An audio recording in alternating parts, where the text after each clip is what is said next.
This is Barret Edelstein from Celeb Savant, and today we are speaking to Greg Kane from Hue and Cry. Greg, where do we find you in the world? What are you up to? How's life going? And how are things in your world? I'm coming. Oh, hello. Thank you for having me, first of all. But I'm coming from Pat and I's own studio in Glasgow, in Scotland, in the UK. You find me good. As I said to you in the pre-show, I've just upgraded all my computer systems, which sounds easy, but in practice, it's quite tough. I'm now sort of trying to figure out. I think Apple computers give you a migration assistant, but I don't want half of the junk that's on the old thing. So I'm just going to do a clean install, but I need to find logins and passwords. I mean, ugh. My brother Pat has gone on holiday for 2 weeks, so I left it up until now to do this. I should have maybe booked a holiday myself, but there you go. So let's take it now all the way back to the beginning. Tell us about the Hue and Cry story. First of all, where does the name come from? And your origins through the 80s and the whole story. Let's start from the beginning. Well, Hue and Cry are two brothers. Pat, the older brother, sings. I'm the younger brother, Greg. I play all the music and produce all the records. And there's 3 years between us. So Pat and I were at the same school. I was always involved in music, played piano since I was 9, played saxophone since I was 13. But Pat was more sort of interested in theatre and musical theatre, and he was always in the theatre productions at school. And then I was in a band when I was 15, 16 years old called the Winning Losers, and our singer left because he was a bit disenchanted with the music business, even though we were still at school. Thought it was a bit of a prima donna of him. But anyway, I suggested that my older brother would step in. And the guys in the band were a bit kind of, what, the guy that does all the musical theatre stuff? I said, yes, that's him. They went, well, we're supposed to be a punk band. I said, well, Pat's about as punk as you can get. So we tried him out, and it worked really well. And those early demos of the Winning Losers, you're talking about 1981, 82, were played on local radio and got some traction. And then the band threw us out because they didn't like the way the music was going. And then Pat and I found ourselves on our own. But I think what had happened was the band had given us a platform to figure out how we could work together, because we'd never really worked together musically. So in hindsight, the band throwing us out was probably the best thing for us. And we kind of used the band. It wasn't the reason we joined the band, but in hindsight, when you think about it, the band were useful to us because, as I said, they taught Pat and I how to work together. So we demoed all the way through 84, 85, and the local studio we were using at the time in Glasgow, the guy who owned the studio, who was making the demos for us, one time he came in and he said, if you let me manage you, you don't have to pay for these demos. So at the time, Pat and I had to stump up £50 each to pay for these demos. So it was quite good to put £50 back in your pocket. And we went home, told my father. He said, you didn't sign anything, did you? And we said, no. And that manager, Alan McNeil, was our manager from 1985 until 1992, and we never signed anything with him, and we had an amazing working relationship. So he was the guy that put our recordings in front of people that maybe would be interested. And there's a very famous club in Glasgow called the Sub Club, celebrating its 35th year this year actually, and it's about to be appointed a cultural icon in Scotland, the Sub Club. People will know it's a big dance club. But the guy that ran it at the time was interested in Pat and I, and he had his own indie record label, and he put out a song called Here Comes Everybody in 1984. And it sold out its whole 1,000 run. There was only 1,012 inches made, and it started to get played on radio, and it started to feature on dance floors in London. And the two guys from Circa Records came up to see us and figure out what it was all about. And they quite liked the dance record that we put out on this label. But when Pat and I started to sing piano vocal during the show and just do more kind of melancholy, kind of introspective stuff, that's what got them interested. So these two guys had worked with Bob Marley, U2, Island Records, that's where they came from. So all that sort of stuff was going on. And they'd left Island Records to form their own thing. And we were the first band that they signed. And then they went on to sign Massive Attack and Nena Cherry and all that sort of stuff. So that's basically as condensed as I can make it back. And tell me, where does the name Hue and Cry come from? Well, Pat, my older brother, who's the singer, is the kind of wordsmith between us. And he came home one day and said, I've got an idea for a name. And he said, Hue and Cry. And I was the same as you. What does that mean? And I said, well, it literally means a loud public commotion. So that's kind of what we hope to make. And there was the duality of the Hue and Cry. He was the cry, the voice, and I was the hue, the background. And there was a famous Ealing comedy called The Hue and Cry, and it's about brothers. And so it all seemed to fit. And nobody else, I'd never heard the name before, so it's quite good to come up with a name of a band that's memorable and unique. So we were very lucky. Tell me, what is your music creation process? Is it still the same today as it was then? How do you create music? What is that flow? How do we get to hear the end result? Pat and I are big fans of the song, so we're big fans of verse, bridge, chorus, and we'll go into a room with a piano with a blank sheet of paper from both of us, and we won't leave the room until we've got a verse, a chorus, and a verse and a chorus. We won't leave the room unless we can leave the room, go to an open stage and play the song we've just written. So we don't leave anything unfinished. It will be further developed, but we can't really leave anything unfinished. It's always the way we've done it.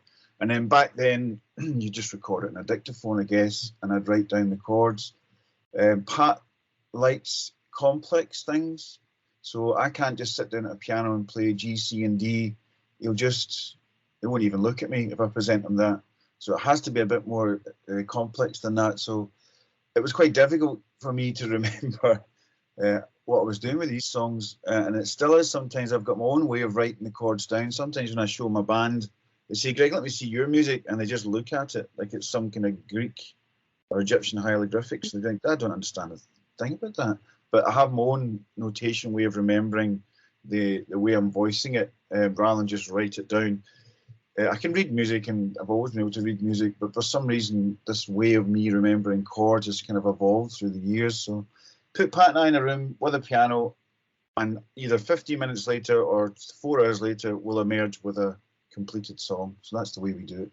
And then, it depends what we want to do with the song, and then we can just get creative with how we want to produce it. So it's very collaborative and very start with a blank sheet of paper and, as I say, come out the room with something that's a song. So do you guys ever disagree about what that end result's going to be? It's very interesting. Pat and I, it's a lot of it's about body language. So we're in the room. If I'm presenting him with a chord sequence, and I can tell by his body language if it's good or not for him. If I'm pushing a chord progression that I particularly think is good, if he doesn't engage with it after about a minute or a minute and a half, i.e. he doesn't change the melody to fit it, that's him saying to me, no, Greg. He won't stop me and say no, but I can tell from the way he reacts to what I play. And body language is very important for Pat and I. I mean, you need to be very careful when you're doing a writing process, when you're in the writing process with Pat and I, because it's very subtle, some of the things that we do to each other. We don't write very well with other people because we don't have that intimacy, and that has a lot to do with what we are, and because we're brothers. And I guess a lot of the people that like our music and come to see us, mostly when we sit and play on our own, they celebrate and they love watching two brothers being very intimate. We're very lucky that brothers are very rarely intimate. My friends see their siblings at Christmas and at funerals and weddings. I see my brother every single weekend. And what inspires your music lyrics? Is it personal experience, things that are happening around the world, combination of both?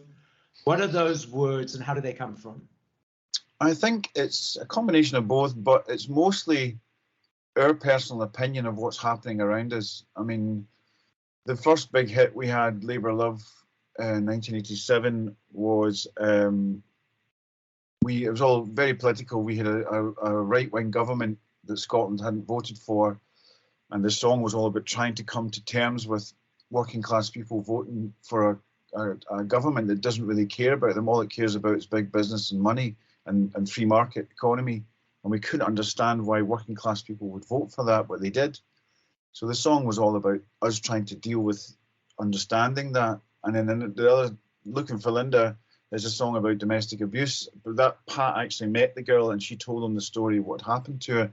So that's a personal experience, but how you feel personally about a more general topic. That's the kind of the way we write the songs. COVID, everyone was in lockdown, everyone was shut down. How did you guys deal with COVID? What did you get to in your world? And did you carry on creating music? What happened in your space? Well, we had quite an interesting COVID. I have older in-laws, parents, and a partner who was in the vulnerable category. Pat's partner as well. So we were adhering to the lockdowns and the isolations quite strictly because we couldn't afford anything to happen to these people that mean so much to us. But just before COVID hit, Pat and I finished writing about 18 songs for a new record. So I said, well, I've got my studio here. I'm the only one that's here. It's not a commercial studio. It's just my place or Pat and I's place. So I'll just finish the record. I'll just do the record. The songs are all written. If I need you to sing, then we can do it somehow. But I've got all the guide vocals. I've got all the arrangements. So I had a plan, and I thought this is going to be great.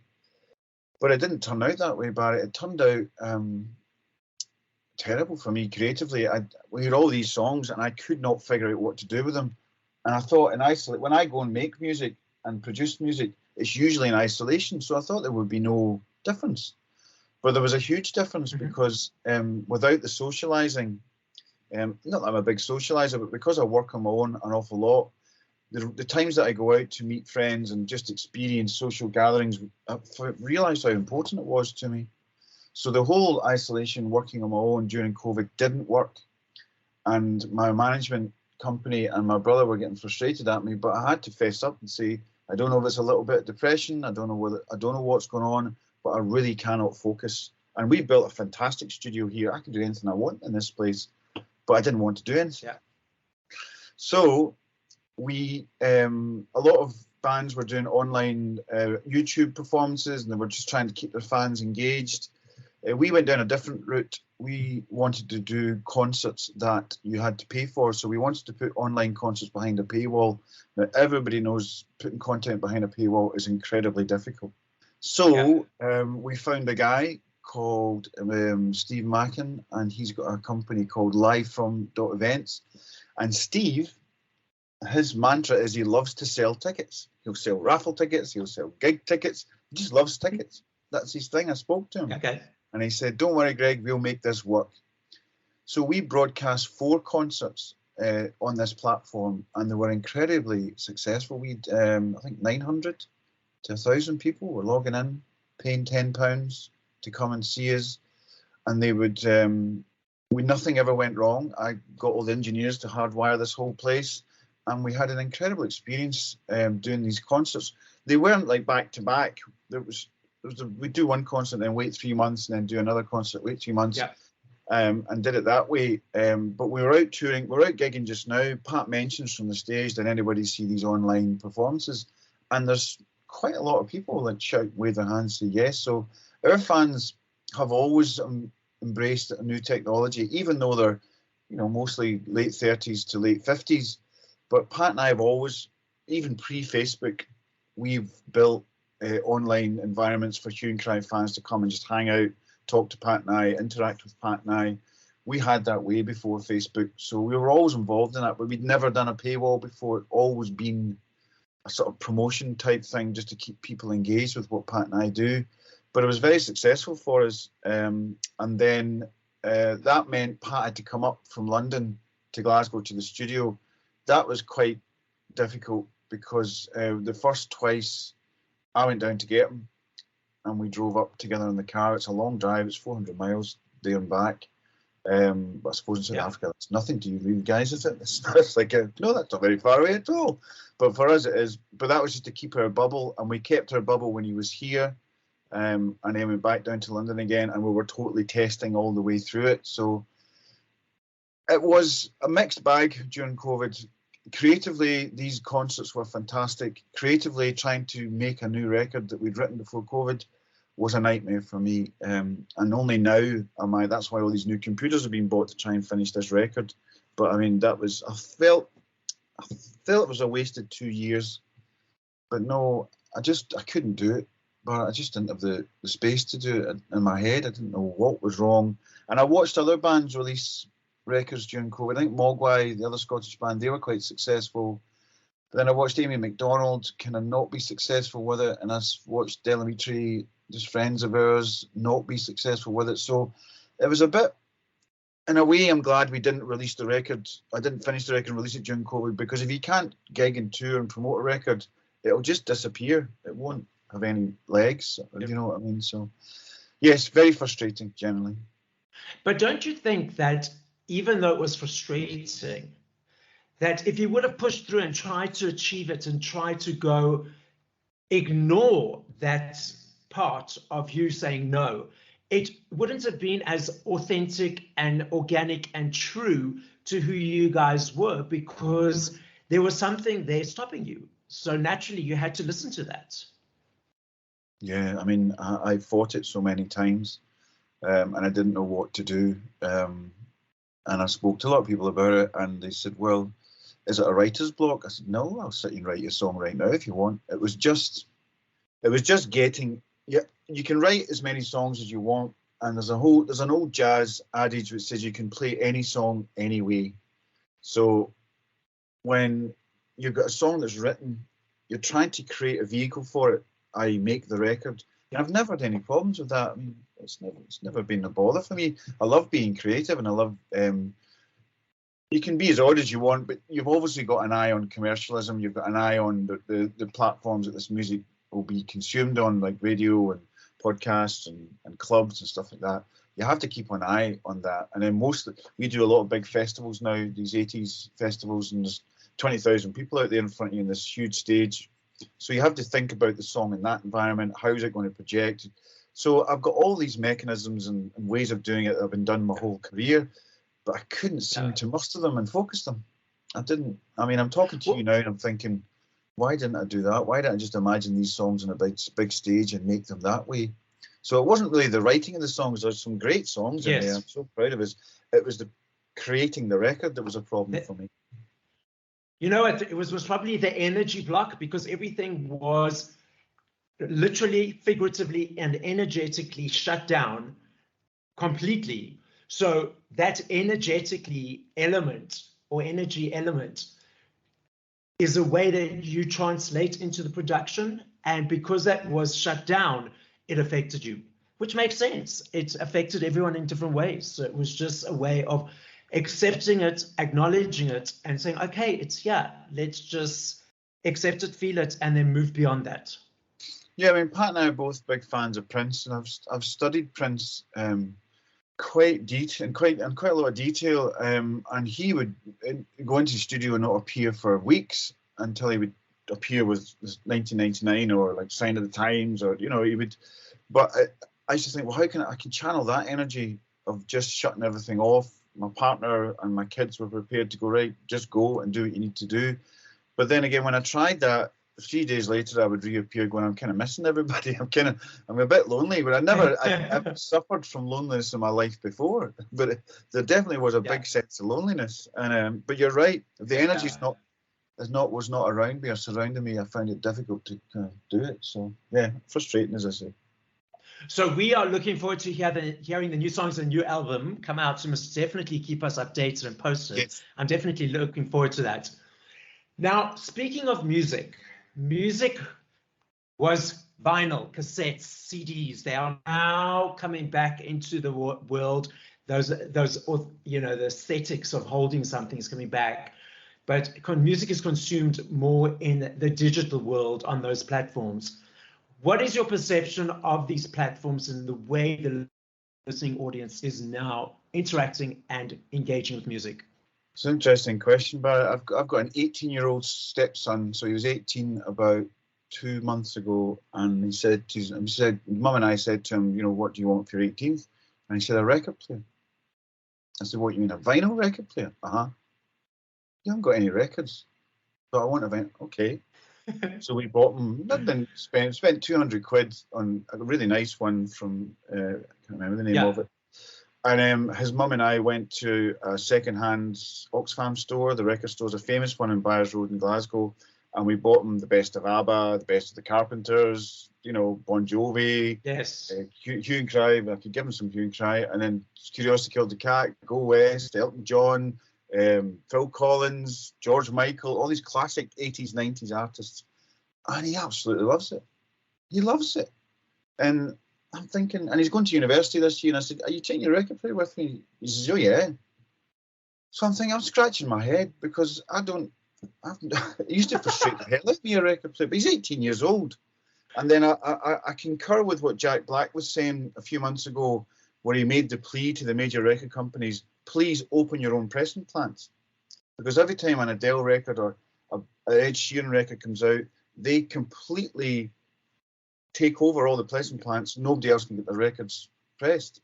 I do a lot of restoration work for like old soul record labels, and they buy old soul recordings.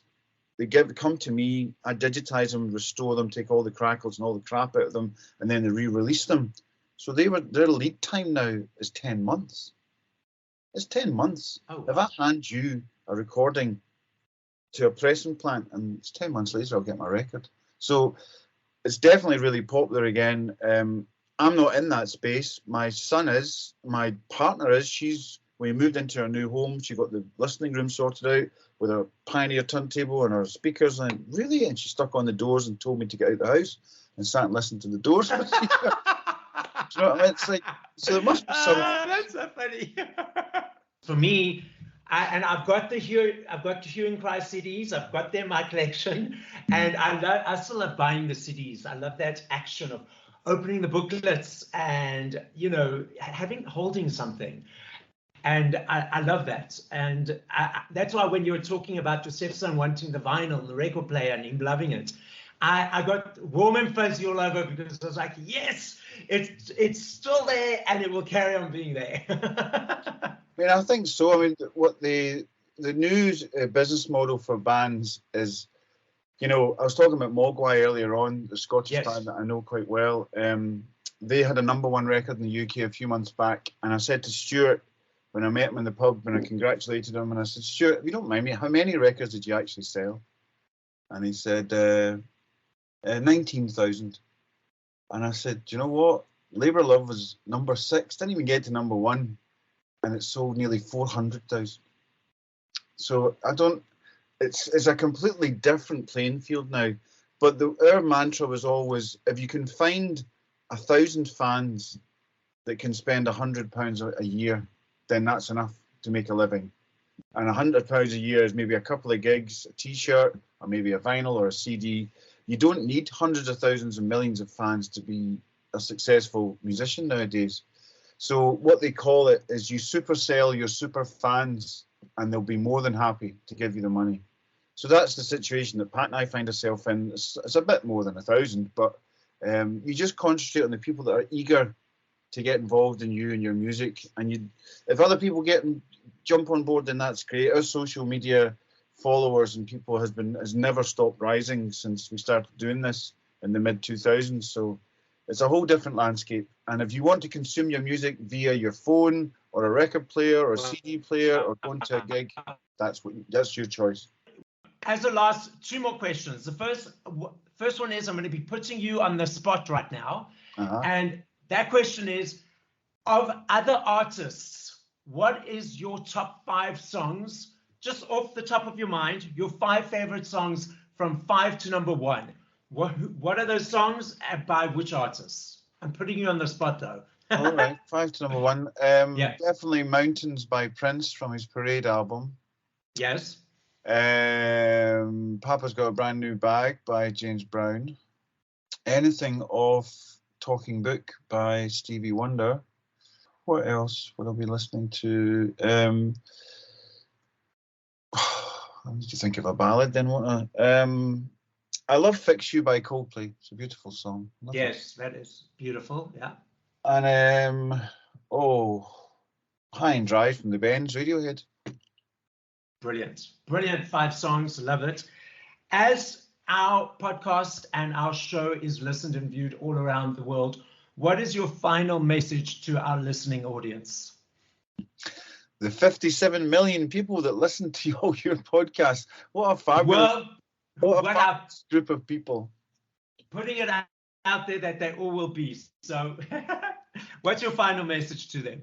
Well, just we need to learn to get on with each other better. And if we all try that, then I think the world will be a much better place. Love it. Perfect. This is Celeb Savant signing out with the brilliant Greg Kane from Hue and Cry. Thank you so much, Greg.